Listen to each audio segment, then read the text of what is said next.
And welcome everyone. We should be live. I'm here with one of the smartest people I know, Reasoned Answers, and one of the most insightful people I know, Thunderous One. And thank you guys for being here, and thank you to the audience for being here.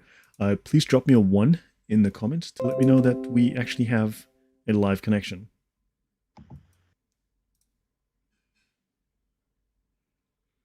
Appears to be live. I'm seeing it. Yeah, we do seem to have a live connection, and I hope the audio is functioning correctly today, so he never returns as a horse. The Duza, welcome guys, and Marion Gran Bruheim. Ah, okay, we have a yay. All right, thank you guys. Good to have you all here. Today's topic is the discussion of the meaning of the word atheism. I went through, I don't know, give or take 30 academic references. We're going to discuss that, and we're going to get into. Thank you both for being here. Any comments?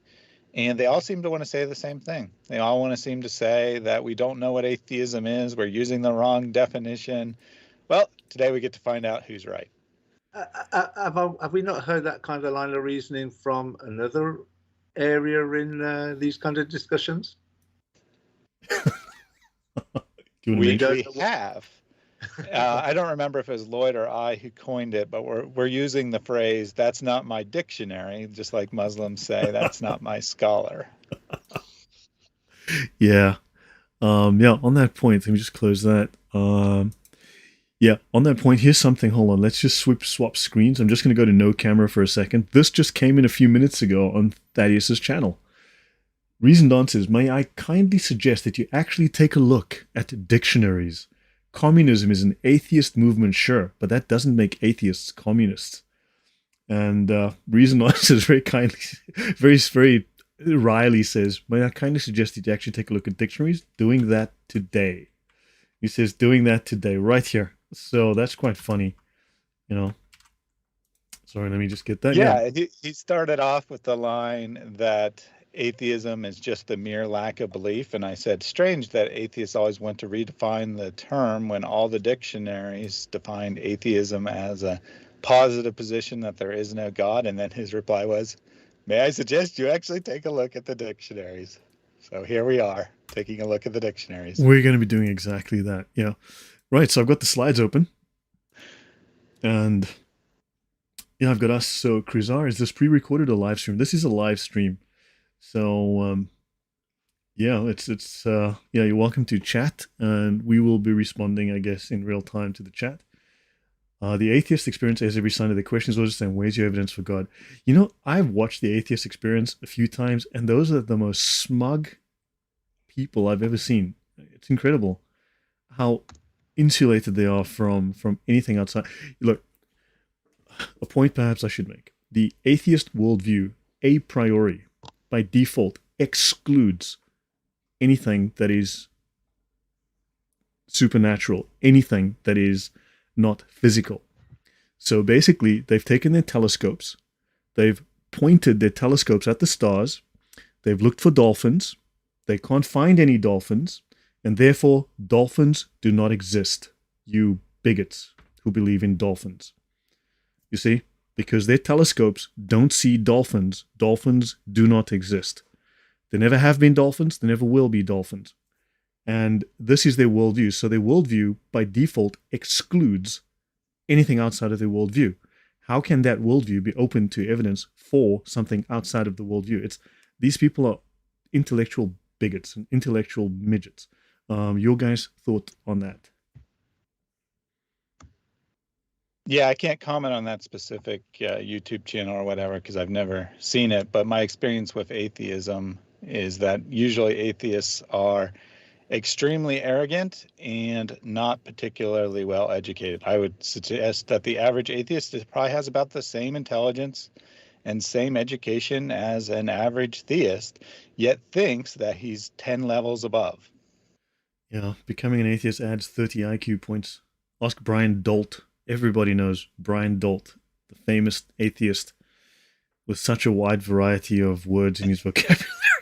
It's just the way that it's been marketed. I mean, let's if we really analyze it, atheism has been marketed and branded whenever it's presented on television. If I can just give like my opinion on this, When you look at a discussion between a theist and an atheist, in my experience, when those discussions take place on, say, a TV show or a panel, what you have a very articulate, intelligent atheist, say Richard Dawkins or Neil deGrasse Tyson, or say a Brian Cox.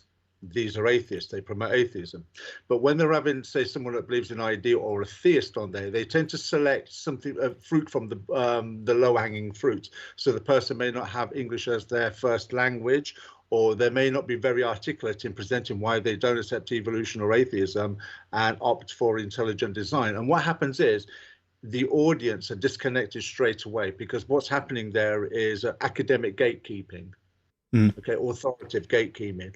So hiding behind the titles and positions is where the authority of atheism lies, and people think that by mentally aligning themselves with it, that somehow that flatters their ego. It's just a marketing strategy. Yeah, it should be noted in the late 1800s, and a group of atheists, materialists, literally took their secular humanist views and literally took over the academic establishment. They specifically exclude anything outside of the material. And their view specifically, and this is pushed by secular humanism, the religion of secular humanism, that to be scientific, you must be atheist. To not be atheist is to be anti-scientific. And they created the propaganda that the church is against science, that being religious means you are anti-scientific, your thinking is primitive. This was a specific propaganda strategy from the late 1890s onwards. Thaddeus, you were going to say? Yeah, if I may add something to what Thunderous said. Sean McDowell, well-known Christian apologist, who's, a normal, reasonable guy, he was told straight up by a TV program that they weren't interested in having him on. They were only interested in having on someone who would say outrageous things and be flamboyant and make Christianity look bad, because they wanted the ratings of a crazy character representing Christianity. They didn't want a boring intellectual discussion. They wanted some firebrand who would be embarrassing. Oh man, exactly that. It's the bear baiting, and what happens is it wins approval with the audience, not just do they get better ratings, but what they're listening to is you've got these academic and authoritative gatekeepers that have positions within certain scientific fields, serving as druids or high priests, and the TV audience are listening to the arguments of these heretics that you're mentioning, Mr. T, making them look stupid. And obviously nobody wants to be identified with anything that looks or sounds stupid. So the automatic default is, because it flatters their ego, they go and align themselves with atheism. And it's very similar to what Islam does, but I'm sure Lloyd will bring that up later. No, you can simply train someone to be an atheist propagandist, trained to misrepresent Christianity, and off you go. Okay, so let's begin with this. Thanks, guys. So thank you all for being here, and let's jump into our presentation. It's called Theos, without God. I might change the title to Against God. So, atheism defined. Now, here's my question. If atheism is merely a lack of belief, then what is the opposite of theism? You would think the opposite of theism would be atheism. But so if atheism is just a lack of belief, as opposed to an actual series of beliefs, the opposite of atheism, so what is the opposite of theism? Well, what is the contradictory of theism? Because if God exists, right, that is called theism. So God does not exist. What is that called if it's not called atheism? So this, I think, is a valid question. And atheists want to tell us it's not atheism. So, yeah, so this is something that we need to answer today. And of course, we're going to be going through a bunch of academic references. And we've already heard the excuse, that's not my dictionary. Right. Atheists invent their own definitions. This is common in Islam as well. We've seen this over and over. Now, the prefix is a negation. Right? It is, so a negation means you actively reject something, you actively negate something, you take the opposite position. Now, one could say without. This is the most simple, except viewing it as the word without, viewing the prefix as meaning without, that is actually the second definition. The initial definition of is not. So not God. Now, Theos is God and Atheos without God. Now, this is what we are commonly presented. Correctly, it is not God, against God. You nodded your head, Thaddeus?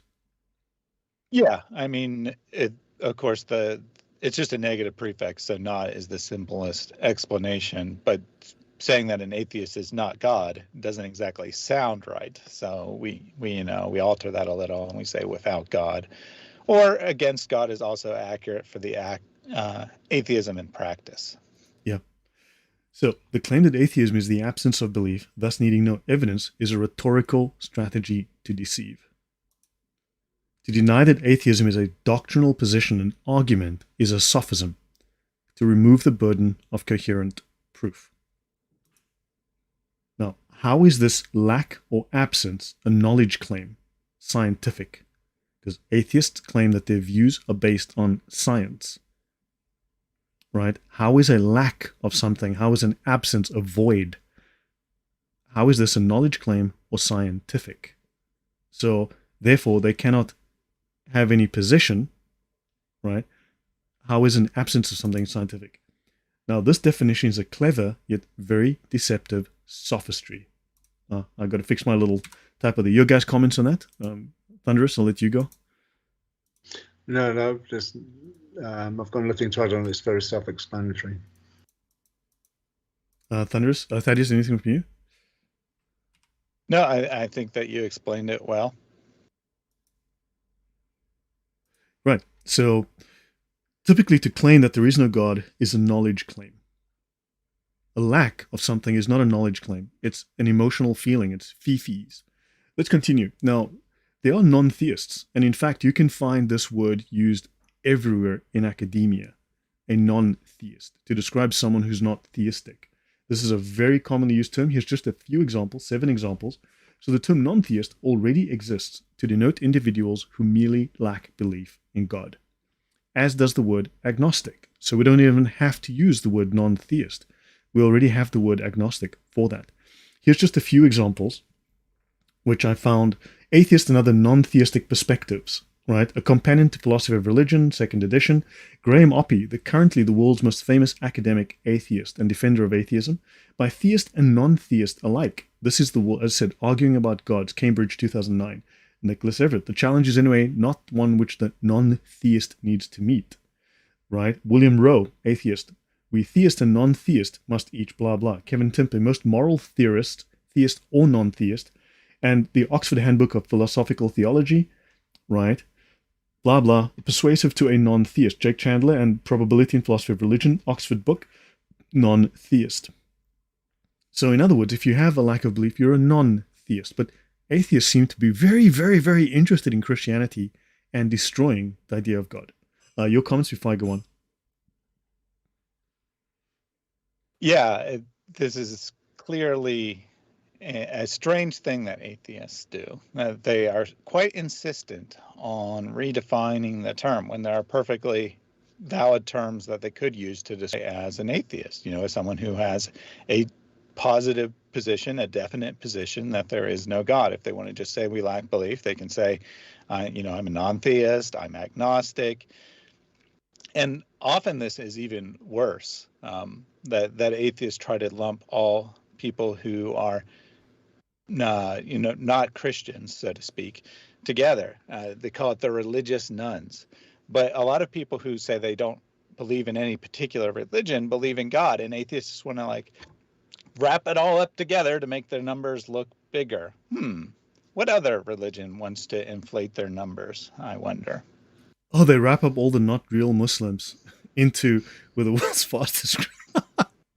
Yeah. They're not real Muslims. Yeah, but we're the world's biggest religion. Yeah, growing, blah, blah, blah. I would call Absolute Prophet a non-theist. He's not going after God. He's going after Allah. Yeah, I've actually heard him debate and discuss atheism, and I was not impressed. Absolutely, positively not impressed.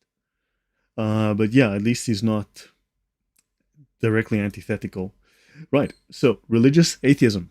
We're now introducing ourselves to a man called Ludwig Feuerbach, who died in 1872. What yesterday was still religion is no longer such today. because they at that point with the Enlightenment, they were very, very busy trying to destroy Christianity specifically. And he says, and what today is atheism, tomorrow will be religion. That's Ludwig Feuerbach. So Marion says she's losing the sound. The sound is not stable. Testing. Okay, this might be YouTube. Sorry, yeah, through Skype it's perfect. So I'm not quite sure what's going on. Yeah, that may be a YouTube issue. I mean, let me continue. Right, now, notice Friedrich Engels tells us that all the communists of 1845 were followers of Feuerbach. And this man wrote, "Man alone is our God." Now, recently we had an atheist come on the channel and state that he is a God. Because he's an atheist, he is the highest example of evolution. Therefore, he is a man become God. He said he is his own God. And we've seen this statement made by atheists. You are gods. Man alone is our God, our Father, our Judge, our Redeemer, our true home, our law, and our rule. The Alpha and the Omega of our life. Very Christian use of imagery and words there. And our political, moral, public, and domestic activities. So man alone is the be-all and end-all of their existence. There is no salvation save through the medium of man. So this is really just the replacement of Christian ideas with these atheistic ideas. Any comments from you guys? Well, for me, straight away, we look at the third point is Genesis 3 verses 1 to 5. You can be your own God was the argument that Satan presented to Eve. You'll be just like God, knowing good and bad. So in effect, you can judge for yourselves morally what is right and what is wrong. You may even make up your own laws as to what is right and wrong. So that for me is exactly, those who follow the biblical narrative will know that argument that's been going on for the past 6,000 years anyway. Yeah, exactly. So, yeah, but notice also that they speak of there's no salvation save through the medium of man, that man alone, man is everything. You see modern atheists saying exactly the same thing. Now they want to claim that they have nothing to do with socialism, nothing to do with communism, yet they ape literally the words of major communists. So, well, I don't know if this is going to be brought out in your discussion today, Lloyd, but they use the term moral there. Surely, if they're atheists, they are amoral because there's nothing beyond the material. So how do they define morality in an amoral universe? Very true, because if you reject that there is a transcendent divine lawgiver with transcendent divine moral law, then how do you derive your moral system if you've rejected the Bible, rejected Christianity, rejected Jesus, rejected God? Where do you get those ideas from? Well, it's called opinion. That is now, your thoughts? you made. Sorry, can I just add one more thought on that? Sure. You said that this guy had said that from evolution they'd reached their highest points, but in that line of reasoning, if you was to go with Darwinian evolution, how do you know you've reached the pinnacle? Surely you're still evolving. So you're only partway through the journey then. You don't know where the journey is going to end as far as Darwinian evolution is concerned. Yeah, well, I guess that might makes right. Right? Yeah, they're not primitives. So. Actually, maybe all is transgender and actually they have. Maybe that's evolution. Actually, they have a definition because they believe that man started off as primitive, then he moved towards paganism, then he moved towards organized religion, then he abandons organized religion, he moves towards capitalist social structure, then he abandons capitalism, he moves towards socialism, and socialism is the glorious path that leads us to the final paradise, the final state of heaven, which is communism. So they are on the path of socialism to communism, so therefore they are the enlightened ones. So if a person is a theist, they're not stupid, they're not naive, they're not gullible, they're just following a pattern of thinking that they've evolved to think in the first place. So it was evolution that did this, that allowed theism to exist. So theism, from their point of view, would be a product of evolution then. Correct. And this is part of the dialectic that Marx mentioned. In fact, they say that, Marx called us primitive, Lenin said we were primitive, Stalin said so, and atheists say exactly the same thing, primitive, superstitious thinking. They're literally verbatim repeating Marx, Lenin, Stalin, Engels, Hitler, and yet they are not communists. And he said that ideas rested ultimately upon matter, and the driving force of history was mankind's material conditions, not his spiritual or philosophical ideas. Now, he influenced Karl Marx, and we can also state that he influenced guys like Richard Dawkins.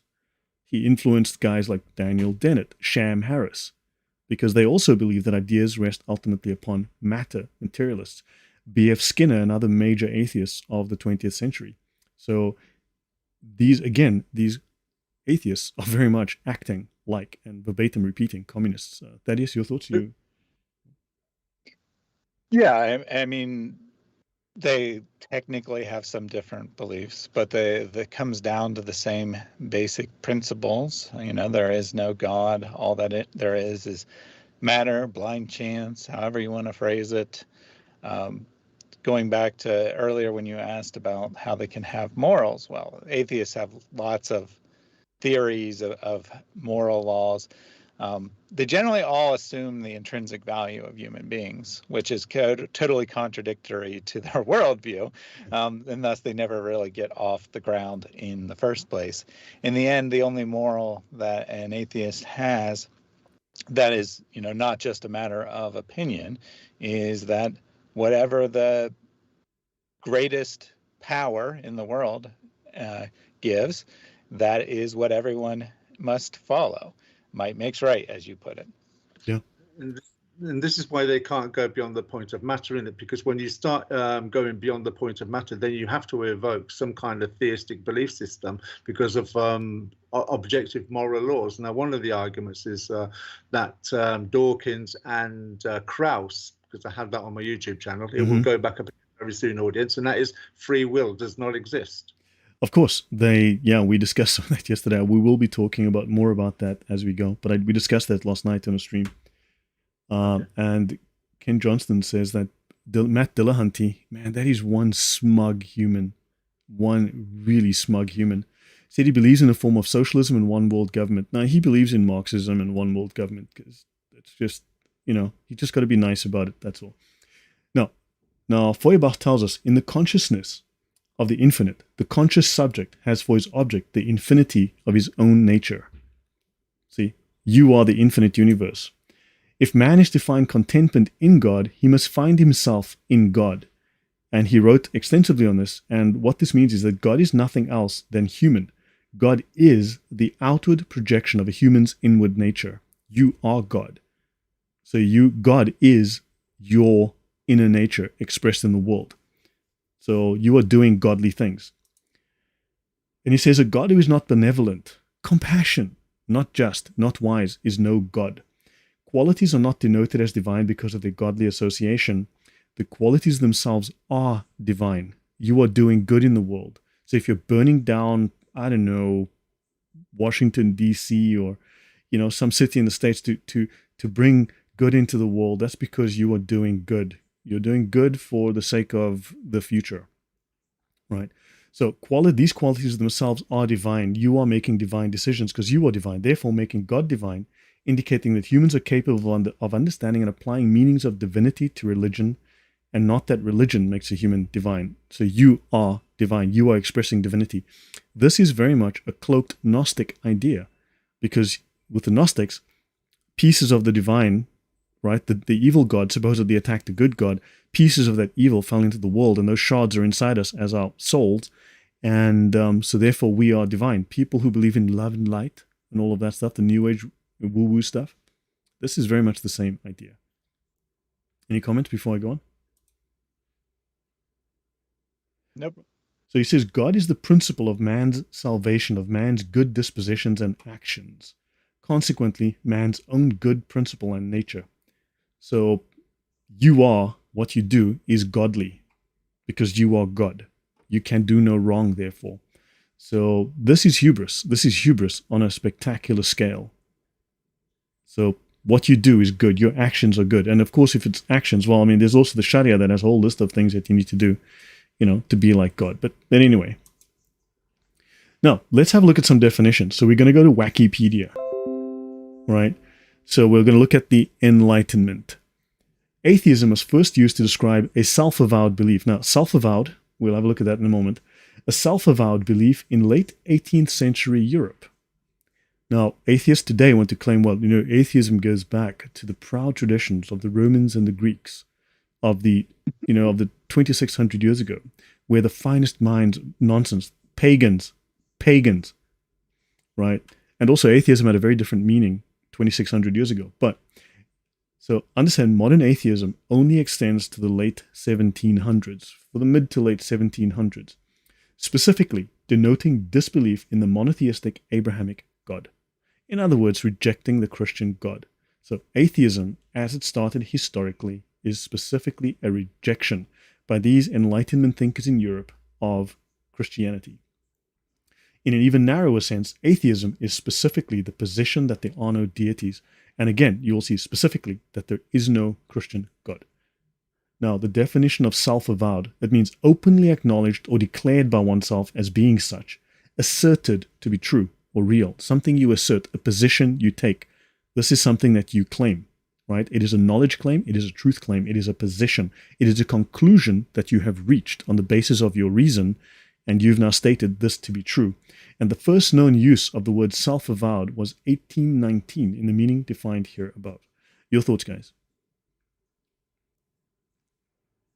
Well, it's Wikipedia, so we can just throw that one out, and anyone could have just edited that. Maybe a theist went in there and edited that to say that atheism is the position that there is no deities. Maybe Martin Luther went in there and changed it. You never know. He could still be around today. You never know. Maybe the Dalai Lama did. Heck, who knows? No, but atheism, understand, modern atheism is a new phenomenon. It actually only dates to the mid to late 1700s. So atheism as we know it today is very, very new. It is not something that has a glorious, illustrious history going back to Rome, to Julius Caesar and Aristotle. All right, now. But before you move on, Yeah. I did want to point out that, according to the Wikipedia, which is probably accurate, I mean, it's almost always accurate, that atheism arose specifically to deny Christianity. Not surprising, considering when we look at atheists today, they say they're against all religion, but they really mean they're against Christianity. You never see them talking about, say, Buddhism, and they never point out the flaws of Buddhism. It's always about Christianity. In practice, atheism is really anti-Christian. It's not really anti-religion. Correct. No, correct. Yes, Thunderous, you want to I was just going to say, Mr. T really brings out a good point on that one, that it is, because when you look at the atheistic worldview, every tenet of theirs, particularly today, attacks the Bible directly, or one of the Christian moral codes that we have, or some kind of principle that is found in the Bible. They, as Mr. T said, they don't attack, say, Taoism, Shintoism, Buddhism, Sikhism, or Hinduism. And but the argument they may turn around and say, well, those religions aren't violent. But it kind of shows a level of ignorance that they have, because when you look at the Christian belief system, ours is not violent either. But it's a threat to you, because it's when you look at the moral code, it's the one that's written in your psyche. You mentioned a point earlier on, Lloyd, that atheism, this is sort of like from the late 17th century, and that kind of ties in with, sorry? Late 18th. Late 18th century. It kind of ties in with like the Renaissance that I brought out. The Enlightenment, several weeks. The Enlightenment, and how even before Erasmus Darwin, the theory of animals coming from some kind of goo in the ground had already started to come about in the 17th century. So the tie-in and the parallel in the stream of time can be very well easily calibrated, because when you're talking about modern atheism, you can see that as science was moving forward, they've just tried to blend it and graft it in together. Correct. Yeah. So now, as you all know, there is the saying, nature adores a vacuum, because atheism is just a lack of belief. It's this void, this emptiness, Nature adores a vacuum. That's scientific, okay? Now, this is Paul-Henri Théry, or commonly known as Baron de Olbach. He was an 18th century advocate of atheism. So he advocated for people to have a lack of belief, So he advocated for people not to think about bananas, to have a lack of belief about bananas, right? Now, he advocated for a psychological state, because atheists like to tell us, I don't have beliefs, I have a psychological state. I just have the psychological state of the lack of belief. You see, it's not a belief, it's just, my psychology, I don't have a belief, right? So how do you advocate for a psychological state? How do you advocate? Because don't forget, atheism doesn't exist. Atheism is not a thing, it's not a belief, it's not a set of ideas, it's just a lack of belief psychologically. It doesn't exist. How do you advocate for something that does not exist? Thaddeus, you nodded your head. Yeah, I mean, good question. We have atheist YouTube channels. We have professional atheist speakers who make all their money going around giving talks about atheism. And apparently all they ever say on their YouTube channels and in their hour-long talks is, hello, everyone. Did you know that atheism is merely the lack of belief? Therefore, we have nothing else to say today. Thank you for attending our conference. Yeah, exactly. Now, understand that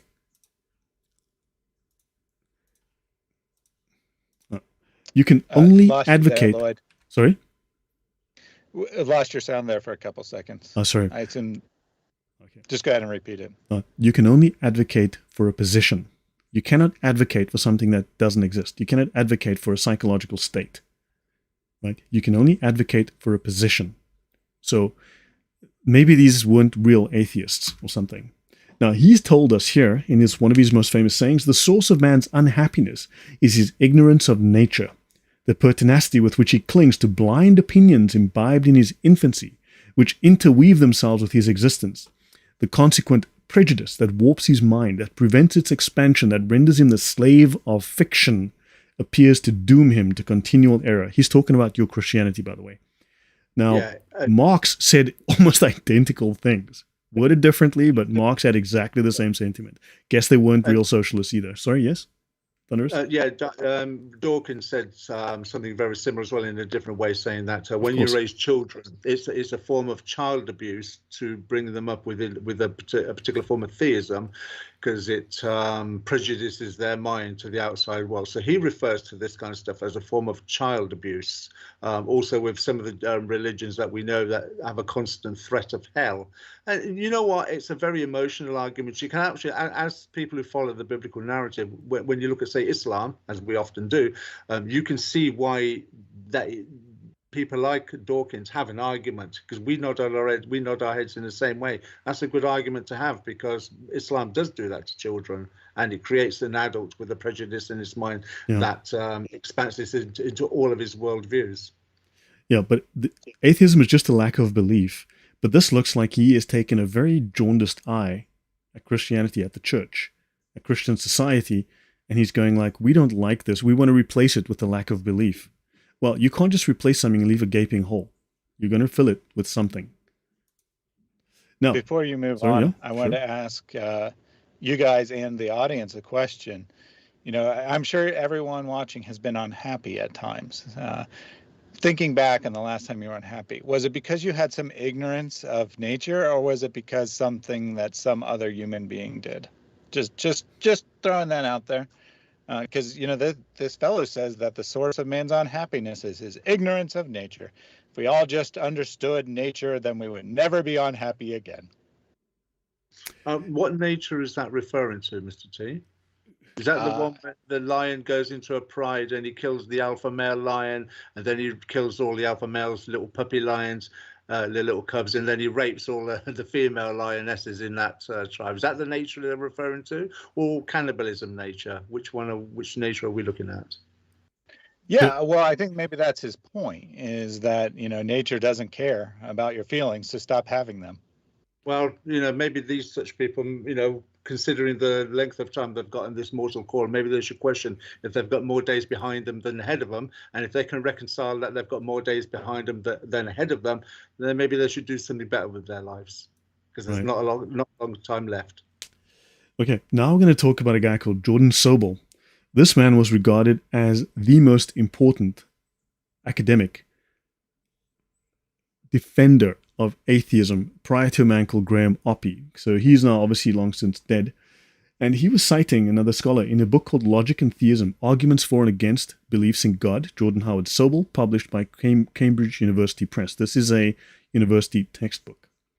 And he says if one takes up the task of providing sound arguments for atheism, formidable difficulties arise. Interesting. This is the world's leading atheist academic of the time. It is much easier to punch holes in theistic arguments than to actually argue for the truth of atheism. This reminds me 100% of Abdulism. It is much easier to attack the Bible, to claim that Jesus didn't exist, to misrepresent Christian beliefs, than to actually defend the filth that is found within Islamic law, for instance. But it is much easier to punch holes in theistic arguments than to actually argue for the truth of atheism. And this is in Logic and Theism, Arguments for and Against Beliefs in God, page 401, Cambridge 2009. Before his death, Sobel was considered the leading philosophical defender of atheism prior to Graham Oppy. Note, he is describing what is called eristic, in Islam called hiyal. This is sophistry designed to attack a position and undermine it, not to find truth, but to destroy the opposition, destroy the argument. Yeah, I mean, that's some stark honesty there. And this is why atheists argue that atheism is just a lack of belief, because they don't want to have to defend their position, because they know that it's very difficult to do. It's very difficult to defend an atheist worldview. So instead, they just try to say, we're the default. If you can't 100% prove your belief according to my standards, then I'm right. And that's what the typical atheist does. And that's because the very few philosophical arguments for atheism are really weak. Well, don't forget, their argument, their worldview by default excludes any concept of God, any concept of the supernatural, any concept of the divine. It has already in advance rejected that. Like, remember, those telescopes looking at the stars that can't see the dolphins have already rejected the existence of oceans and dolphins. So they can't see it. So their telescopes don't look at oceans. Their telescopes looking upwards, not downwards. So this is simply just a game, a word game that they are playing. Yeah, very much what Dr. David Belinsky put in his book, The Devil's Delusion. And his argument is atheism is that anything's better than nothing, nothing is better than God. Correct. So guys, thank you for being here, guys. If you like the content, if you like the material, the research, the conversation, please do like, do share, do subscribe, and let everyone know about this so that we understand we're standing in very strong ground when we come from a theistic background. And I wouldn't say Islam is theistic in that sense. From a Christian background, atheism is, once you look at its history, it really falls apart very, very fast. So now, when the latter is undertaken, so when you try to defend atheism, he tells us, when the latter is undertaken, we find that the needs of and problems of the atheist are parallel to those of the theist. To impose the same argumentative restrictions upon the atheist is to show that the position is at least as inadequately defended as theism. Whatever the reasons for its widespread acceptance, atheism is no less a matter of faith than theism.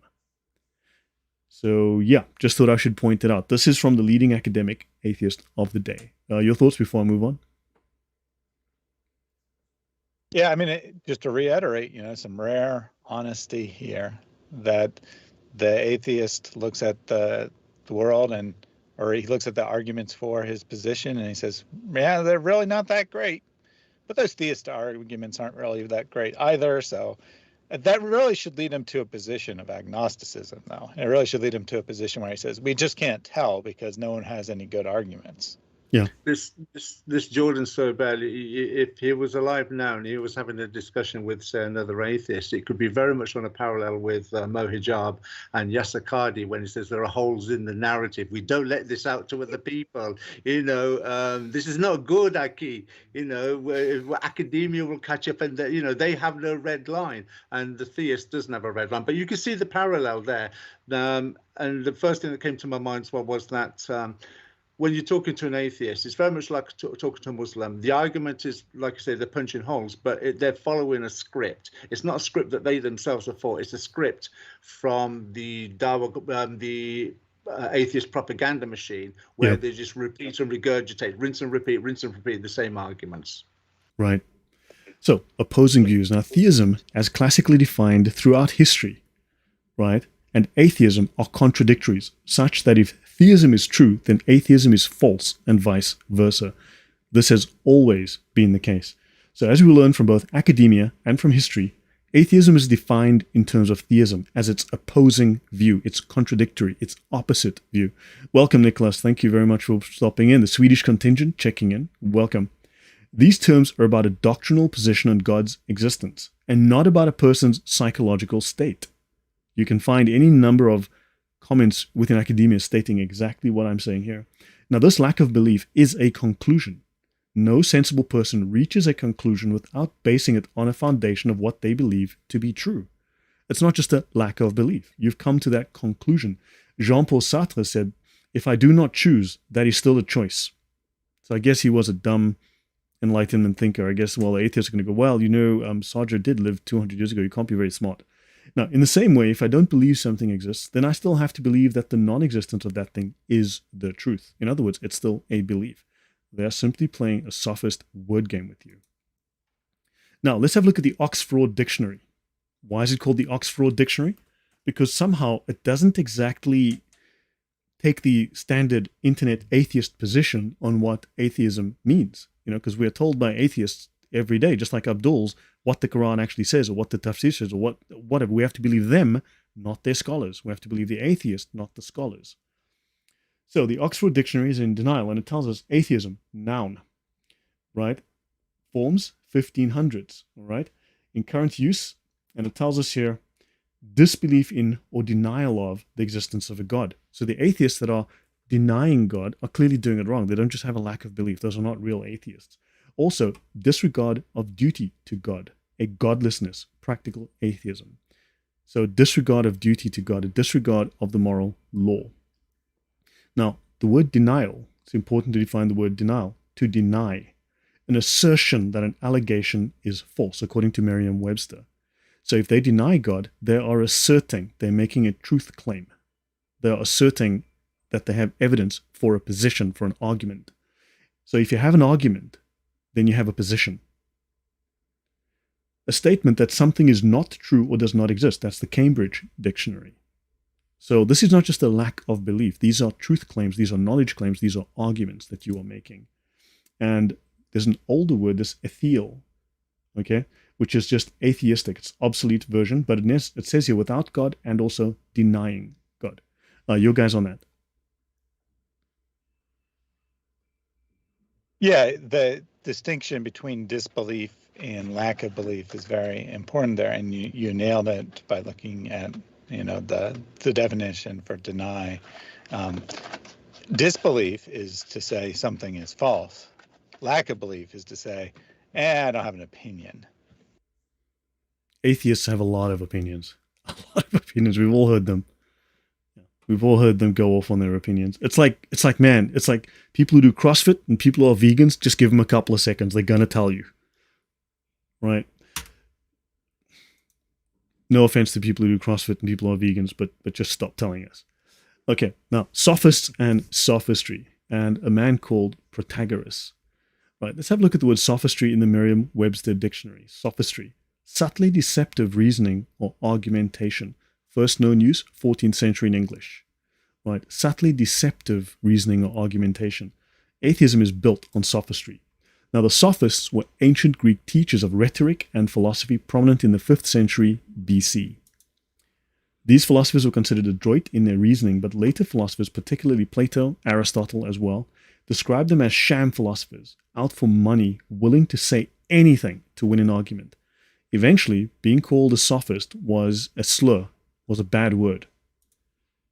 Sophist, from Greek sophistes, wise man or expert, sophisticated, earned a negative connotation as a captious or fallacious reasoner. People who were very skilled at lying. Sophistry is reasoning that seems plausible on a superficial level but is unsound or used to deceive.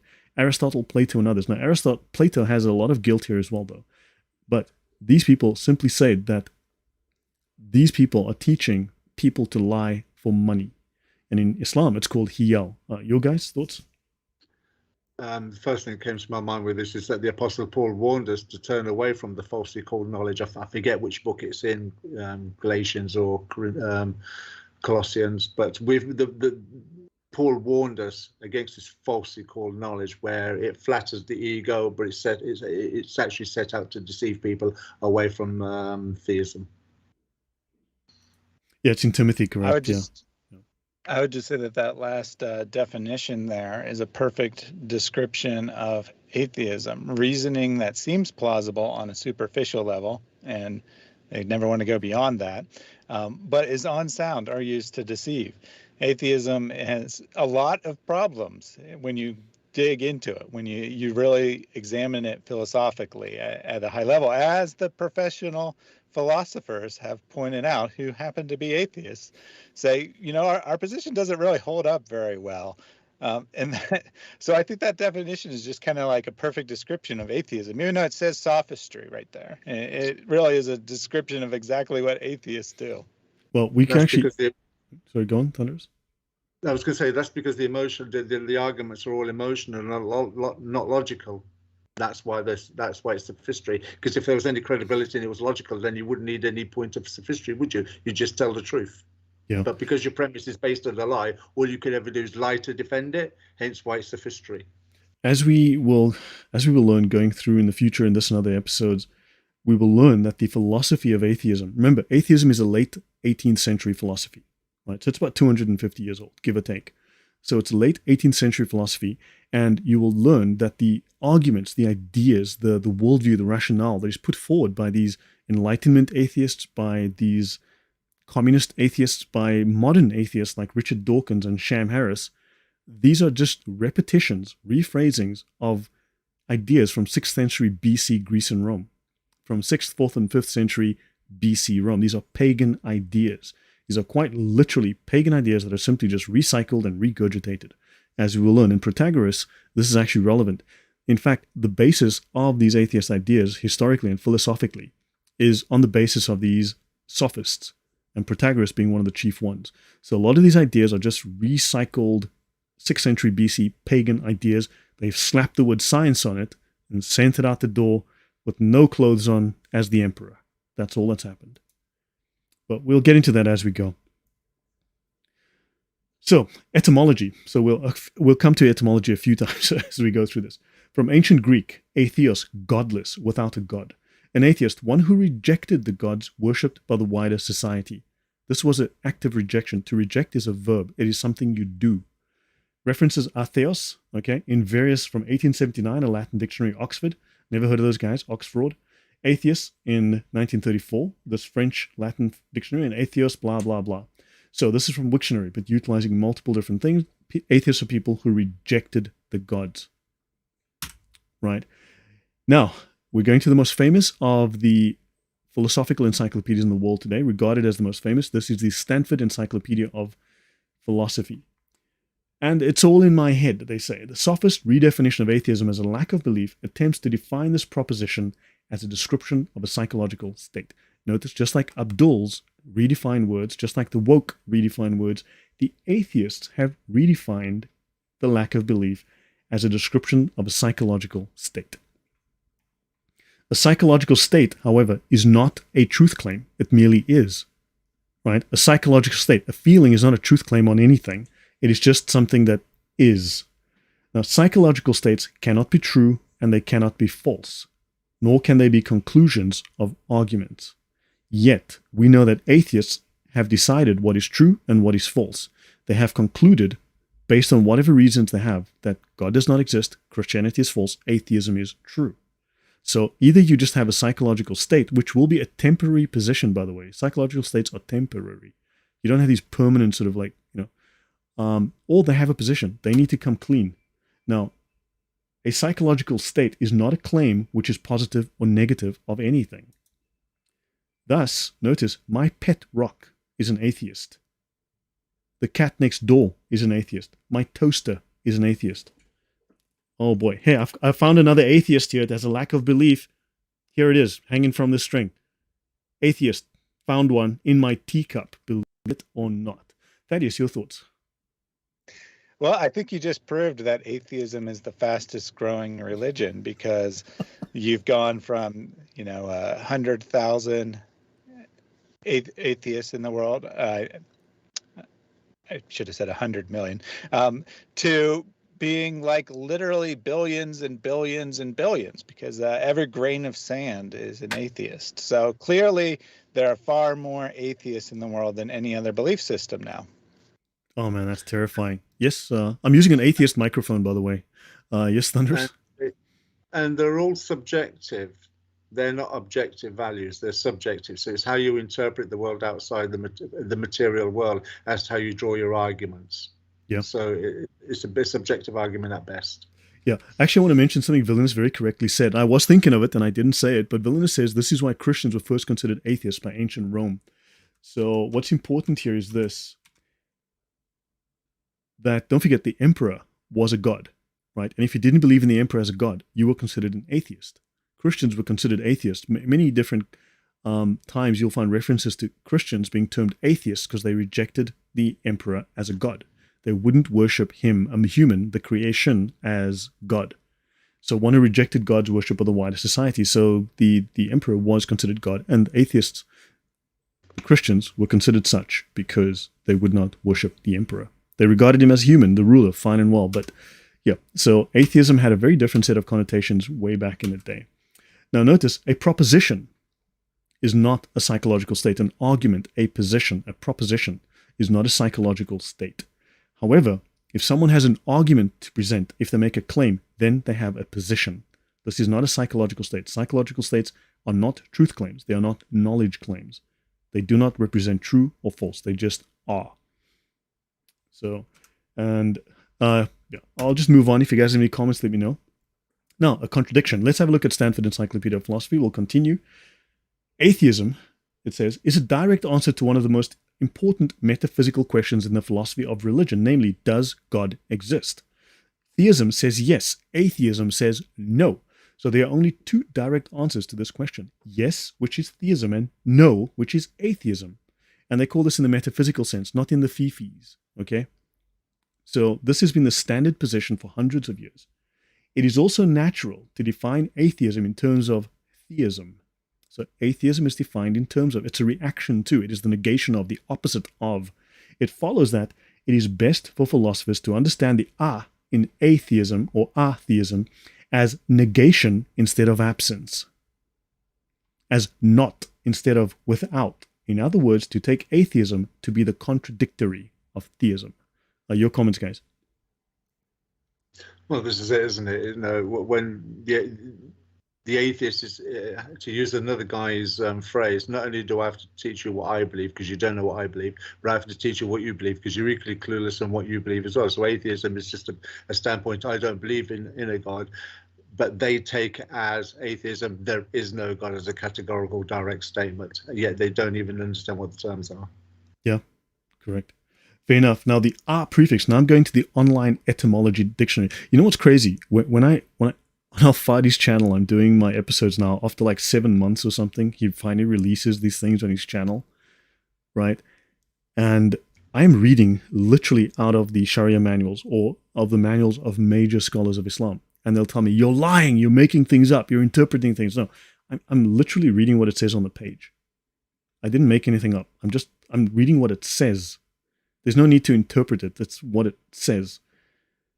And yeah, I mean, I'm just waiting for these guys to go, well, you misinterpreted that. Like, no, I didn't misinterpret. I just read what it says. And your argument was Stanford University, right? So now, is a prefix meaning not or without. Notice they put not first, without second, from Greek meaning not.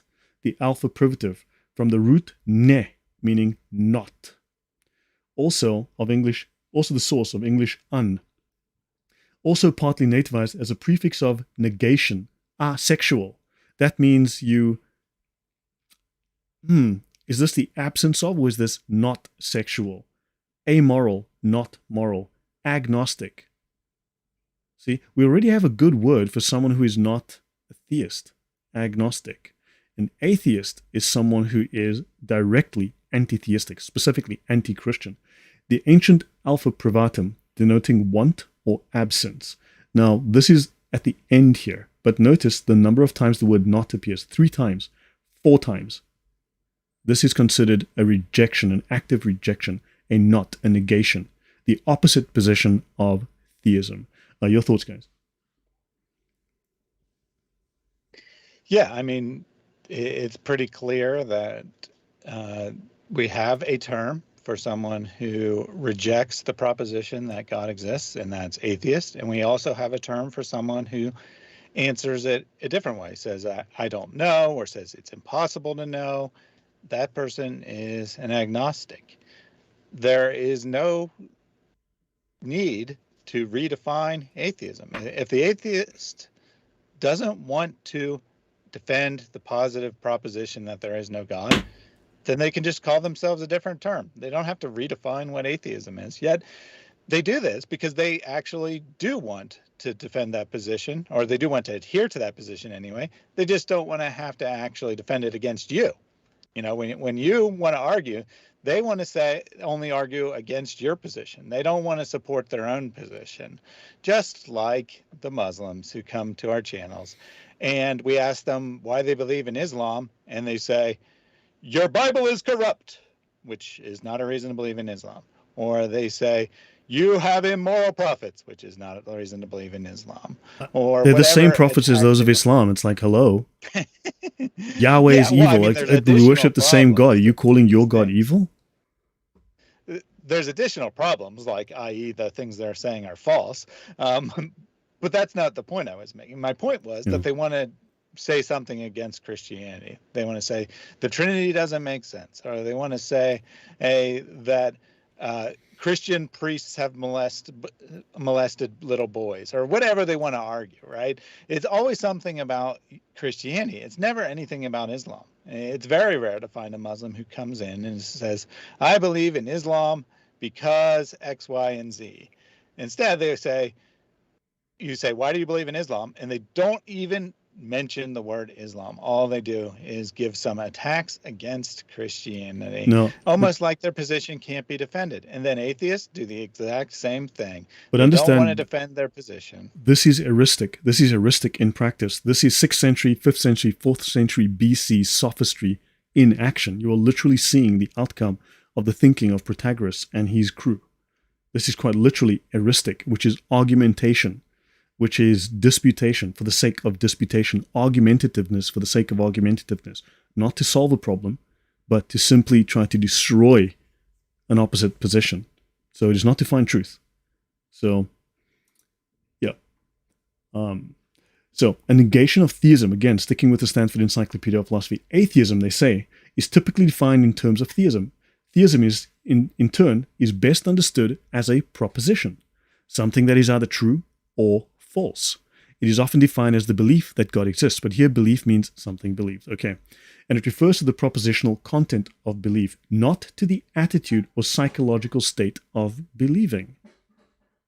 This is why it makes sense to say that theism is true or false, and to argue for or against theism. They argue against theism, so they are atheists. If, however, atheism is defined in terms of theism, and theism is the proposition that God exists, and not the psychological condition of believing that there is a God, then it follows that atheism is not the absence of the psychological condition of believing that God exists. I'll repeat that. Atheism is not the absence of the psychological condition of believing that God exists. And don't forget, most of these articles that are here are written by atheists. Right? If you go look up the scholars who wrote this, you'll find they are like atheists. The "are" in atheism must be understood as negation instead of absence, as not instead of without. Therefore, in philosophy at least, atheism should be construed as the proposition that God does not exist. Or you could say more broadly, the proposition that there are no gods. But in philosophy, it is the proposition, it's the argument. You're putting forward the truth claim, the knowledge claim that God does not exist, which therefore needs reasons, is a conclusion that must be defended. Thunderous, anything from you before we continue? Well, I was just going to say Romans 1:20 comes to mind when reading that, because the person who is a theist has taken in the information, processed the external world through their own mental processes, and come to the conclusion that there is a deity or an intelligent designer. So therefore, that's their point of their theism. They've gone through a mental process based on the evidence, whereas an atheist it's just a state of mind without any mental processing taking place at all. Yeah, then this is someone who's actually done no cogitation. He's done no thinking. He's made no effort. This is a lazy thinker. This is someone who refuses to look at the evidence. I mean, how can they claim, how is that scientific? Because they do claim to be scientific. How is a lack of investigation scientific? Well, that's an interesting point, but I don't know if you're going to go into it this evening or maybe another time. But that's where the default state of that scientific argument is Darwinian evolution. So when you have to use the word science, that's where it goes. Yeah. Now, I would strongly recommend you guys have a look at this thing this book called The Irrational Atheist by Vox Day. Now, Vox Day talks a lot of poop. Excuse my French. I've listened to him for a long time. He talks a bunch of nonsense about a lot of things, but this book is actually very good. I've listened to it 3 times. I bought the audio with the book. I've read the book like once, but I've listened to it like 3 times on Audible. So, dissecting the unholy trinity of Dawkins, Harris, and Hitchens. He really dislikes Sam Harris. Okay? He thinks Hitchens is an idiot, but man, but seriously, all 3 of them come out looking very bad. I'll briefly read you the blurb and some information from it. The Irrational Atheist. On one side of the argument is a collection of godless academics with doctorates from the finest universities in England, France, and the United States. On the other is irrational atheist author Vox Day, armed with nothing more than historical and statistical facts. Very powerful historical and statistical facts, by the way. Presenting a compelling argument, but not for the side one might expect, Day strips away the pseudo-scientific pretensions of new atheism with his intelligent application of logic, history, military science, political economy, and well-documented research, as well as some hysterical jokes and some great sarcasm. I appreciated the sarcasm. The arguments of Dawkins, Harris, and Hitchens, Dennett, and Michael Onfray are methodically exposed and discredited as he provides extensive evidence proving, among other things, that more than 93% of all wars in human history had no relation to religion. Now, we have seen Harris, Dawkins, Christianity cause all wars. Christianity is violence and it's responsible for all violence. This is an absolutely false statement. There are so many different papers disproving this. The Spanish Inquisition had no jurisdiction over professing Jews, Muslims, or atheists, and executed fewer people on an annual basis than the state of Texas. So the Spanish Inquisition lasted, 350 to 400 years? Let's say 350, keep it small. They executed between 3 and 5 people a year. This was a slaughter, a genocide, and the church did not do this. This was a state-sanctioned action. This was done by the state. Atheists are 3.84 times more likely to be imprisoned than Christians. Red state crime, so crimes in red states, right, Republican states, is primarily in the blue counties. Looks like the atheists are committing more crimes. Sexually abused girls are 55 times more likely to commit suicide than girls raised Catholic. I guess having some sort of psychological comfort is important. In the 20th century, atheistic regimes killed 3 times more people in peacetime than those killed in all the wars and individual crimes in the last 1900 years combined. Okay? Atheists in the 20th century killed more people than the last 1,900 years combined. The Irrational Atheist provides the rational thinker with empirical proof that atheism's claims against religion are unfounded in logic, fact, history, and science. Your thoughts on that, guys, before I go on? And they claim to have the moral high ground. Yeah. Ken Johnson said The Irrational Atheist is not on Audible. I definitely have it on Audible. I bought it. I can show you my phone. I bought them together. I got a discount on the Audible when I got it when I bought the book. I'm pretty sure I have it. I've listened to it 3 times. It's like 7 hours of audio. Either I was deluded or I actually bought it. It could be not available in his area. Yeah, maybe it's not available. Not necessarily available in every area. So, he might have just looked right now and didn't see it, and it's not available in his area. That's highly possible. Yeah, I mean, look, there's some ebooks I can't buy. That's why you bought that book for me last time, because for some reason I just couldn't buy it. It just refused to sell it to me. Yeah, publishers' rights are weird like that. That sometimes a book will only be available in certain countries. So that could be one. So weird. But back to the slide here. I recently had a Muslim come in and tell me that Christianity is false because of, among other things, there are Christians in jail. And I pointed out to him that Muslims are extremely overrepresented in prison, that they are 10, 50, maybe 100 times more likely to be in jail than a Christian. Well, apparently it's true of atheists as well, that they're overrepresented in prison. Now, I would not actually suggest the same thing as that Muslim suggested, that somehow proves Islam false or somehow proves atheism false. But it is very interesting that we're told that it's Christians committing the crimes, and the statistics do not back that up. Yeah, no, I think you're a fact bigot, Thaddeus, for saying that. Yeah, that's true. Malvin H. We says, should never go with the facts. We should only go with what the atheist wants us to believe. I wonder, do different religions in the non-Anglosphere European world have historic atheist movements attacking their religions? If not, suggest that atheism is specifically designed to target Christianity. In fact, historically, Melvin, it is specifically designed to target Christianity. Yes, it's specifically. You'll find it in the references as we go. Nicholas Paulson says, well, these days, most rational people should have distanced themselves from Sam, dead children in the basement, Harris. Yes. He ruined his career with the statements he made on that podcast. Yeah. Now, let's have a look at this. This is America's New Fundamentalists When Atheism Becomes Religion by Chris Hedges. And of course, this was previously published as I Don't Believe in Atheists. Right? So the New Atheists, led by Richard Dawkins, Christopher Hitchens, and Sam Harris, that is not a typo, do not make moral arguments about religion, he says. He accuses the New Atheists, Dawkins, Hitchens, of promoting a belief system that is not, as they claim, based on reason and science, but on a simplified worldview of us versus them, of intolerance, and the false myths of human progress. Don't forget, this is Marxist dialectical progress and moral superiority. Remember, historical materialism, the progress, that's what they call progressives, it's Marxist. They have created a new form of secular fundamentalism that attempts to permeate society with ideas about our own moral superiority and the omnipotence of human reason. Thunderous, do you want to add anything? No, I think self-explanatory there. Okay. Yeah, so this has been noticed. So guys, we've spoken about this. Ideas have consequences. Atheism, as an idea, kills. Right? This is from the Encyclopedia of Wars. It's written by some of the best experts on military history. This is the wars that have happened over the last 10,000 years. And these are secular wars, government wars, atheist wars, right? 93% of all warfare and of all killing in the last 10,000 years. Islam versus all other religions. So all religions on earth except Islam are responsible, potentially one could claim.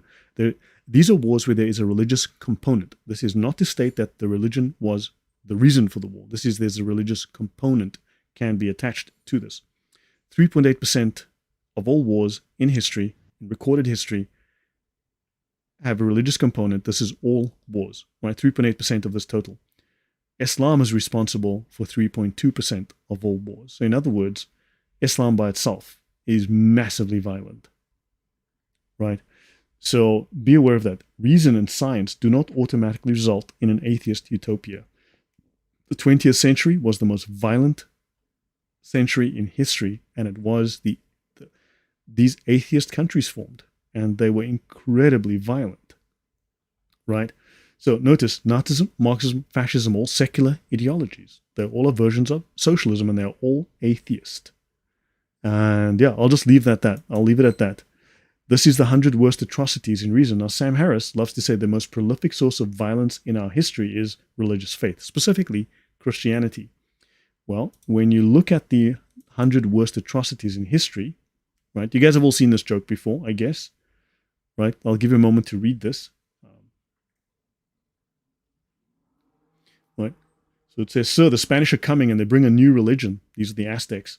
"How bad is that religion?" the high priest asks. And he says, "It forbids sacrificing children and eating human flesh." Right? So, yeah, apparently we had to stick with that because that pagan stuff was good. And of course, there's the next one where you have these Christian soldiers coming on to the Aztecs. And of course, they are forbidding the mass slaughter they used to do. Oh, look, here comes the far right. So that's just my... Right? And moving on, notice that what you have is, within this 100... This is a study of 100 worst atrocities in history, and it contradicts the claims by Harris and others. Of the 100 events in the detailed study, only 11% are in the category of religious conflict. So only 11 of the world's 100 worst atrocities in history can be said to have a religious component. So again, this is simply not the case, as they claim. And again, if you look at World War I, 35 million dead in just 4 years. But now if you look at, compared to that, the Inquisition, which happened over 350 years, and the Crusades, which happened over 200 years, I'd say we're looking at a problem of scale here that just doesn't match. Your thoughts before we go on? Yeah, I mean, we're told that religion causes war. The facts don't seem to back that up, but who cares about facts, right? It's all about creating a narrative. And atheists didn't used to argue this way, and they used to, argue in different ways. They would focus on why they don't believe in the Bible, or they would focus on how religion is no longer necessary, a anti-God of the gaps type argument. Nowadays, they usually argue not that religion is false, not that Christianity is false. They argue that it's horrific, that it causes violence, that it has immoral teachings, and so forth, because they found that to be more effective at convincing people who don't, actually investigate things for themselves. So forget about what the facts are. Just use whatever's most effective argument for people who don't bother to look things up. And what sounds worse? That there are contradictions in the Bible, or that Christians kill people. Obviously, the second one sounds worse, so that's what they go to. I agree. Yeah. Thunderous, anything from you? But two things. Yeah. First thing is this is very typical of atheists, because it falls into the same mindset as Muslims, and it's what David Wood says. The 99 versus the 1, whereas the 99% would sit there and repeat and rehash the same things that the atheist Druids would say, rinse and repeat, religion causes wars, whereas the atheist sitting there in the audience doesn't do any research to see if there's any truth in the statement. So the atheist mindset is very much similar to the Muslim mindset. Correct. They're both sophists. Exactly that. And, one of the arguments I use with atheists when they say, well, using this one, I'll say, well, if I take my shoe off and I whack you over the head with my shoe, will you be calling the police to have me arrested or my shoe arrested?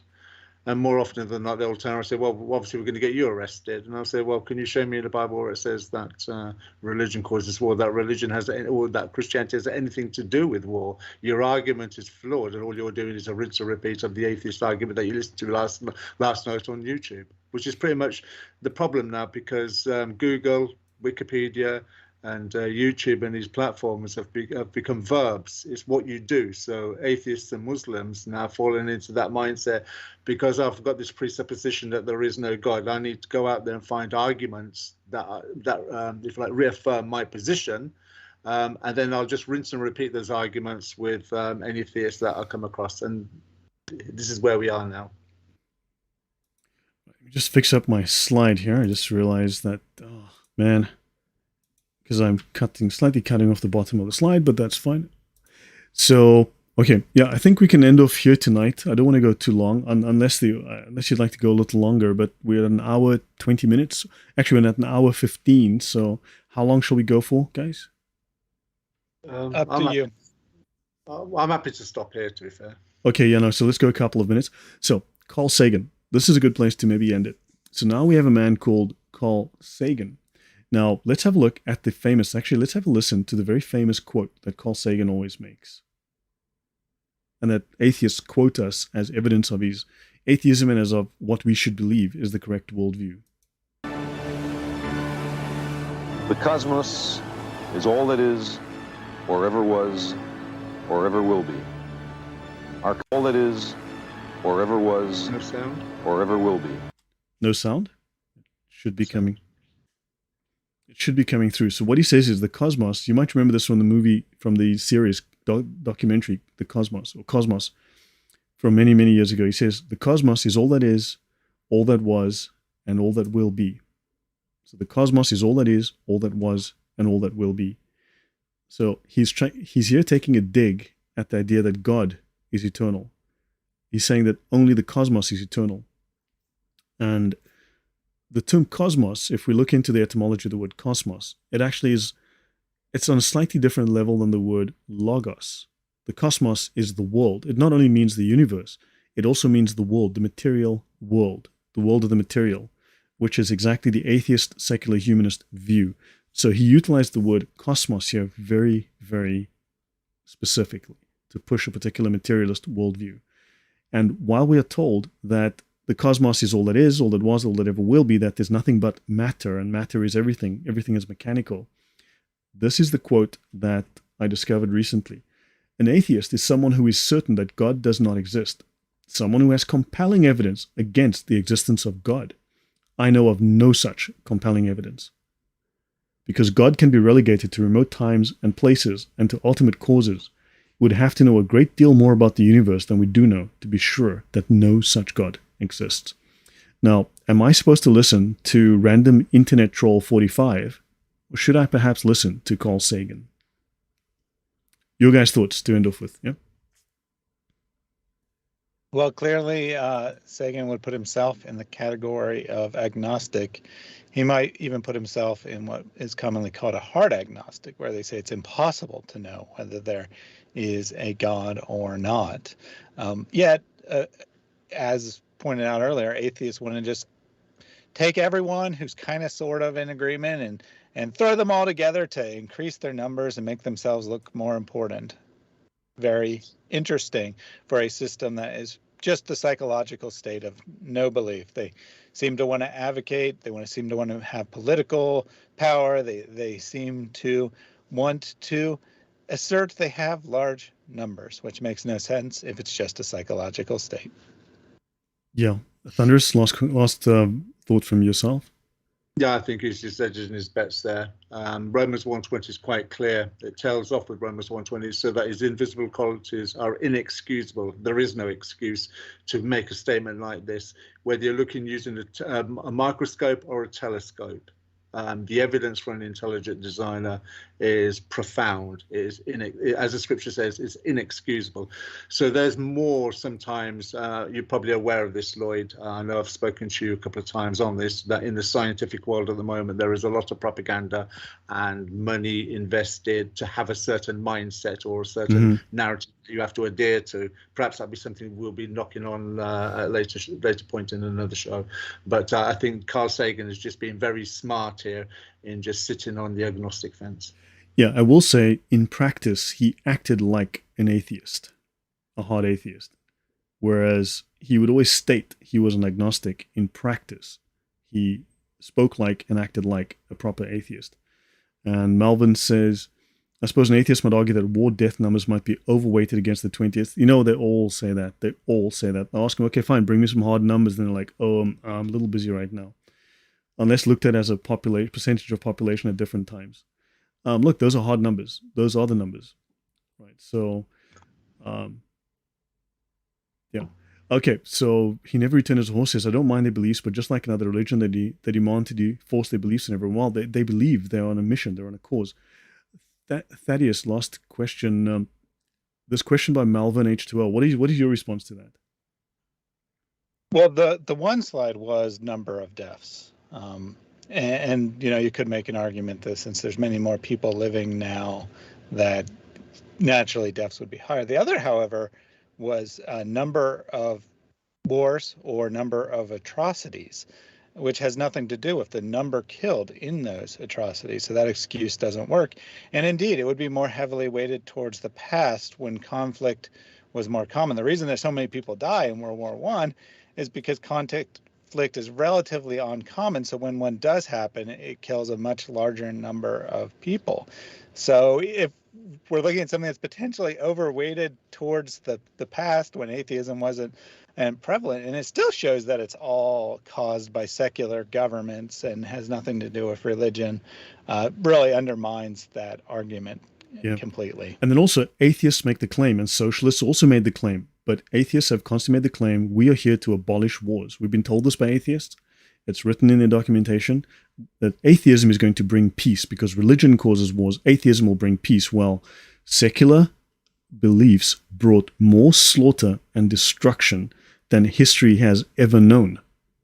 They amplified the destruction by unimaginable amounts. So imagine. So that one stat that you had was that more people were killed under atheist regimes during peace times then in war and of the past. So this peace that they're bringing doesn't seem to be all that great to me. Yeah. And the interesting thing is when you look at, say, the arguments that the atheists have, they'll always refer back to something like World War II and say the Holocaust of the Jews, because there's a religious connotation to it. Yet they don't mention anything about, say, the deaths caused by Stalin post World War II, the deaths caused by Mao post World War II, and they don't mention much about the deaths caused by Pol Pot post World War II. That numbers into the hundreds of million. So. Yeah. You know, you can see the emotive argument where they're lending the argument towards more religion than they are to the atheistic practices. Yeah, and also we can trace those exact behaviors where the government murdered people who didn't follow their theology, their ideology, to the French Revolution, which was the world's first atheistic state. They murdered everyone who would not convert away from Christianity to their godlessness. So they demanded it. Yeah, that's an interesting point, because I think the word democide, where the state murders its own people, just a simple cursory investigation into democide in the past 100 years should yield enough for our arguments against atheists. I've covered that before, and I used Rummel's Death by Government. So yeah, guys, we should end here. I think we've gone for 1 hour 22 minutes. I think it's sort of a good time to wrap up here with Carl Lewis here, great sprinter and famous astronomer. So guys, I'll end off here, and thank you very much for your likes, shares, and subscribes. Thank you to my two guests. I do appreciate it. Reasoned Answers has let's just say he's been very free to critique what I say in the past, and he's forced me to go back to the drawing board more than once. So my work has to meet his very critical eye and his high standards. Or he gives me the hairy eyeball, and it's a very unpleasant hairy eyeball, let me tell you. You know, he gives you this, he just kind of says, he doesn't actually say anything, but you just feel really bad. You just feel really bad, and you just sort of slink back to you in shame to the drawing board. So I've been there a few times. So, well, there's no intention to shame you. I just ask questions to make sure that what you're saying is correct, and then you're like, maybe I need to make sure that it's correct. So that's all. So no shaming. So guys, thank you, and for those who support the channel, who are members of the channel, thank you very much, and I do appreciate everyone who has been supportive. And guys, please look up Thunderous's channel, look up Reasoned Answers channel. They're both in the name of the presentation, Reasoned Answers and Thunderous, and please do give them support. And guys, we'll continue this perhaps next week. We'll continue. We're I think with 21 slides of 57. So thank you all. I hope this has been enlightening, been interesting and educational. Please use this information. I hope you can use it in your discussions with atheists. So more to come on this topic in the near future. Thank you, guys. Bye-bye, everyone. God bless. Good night. God bless.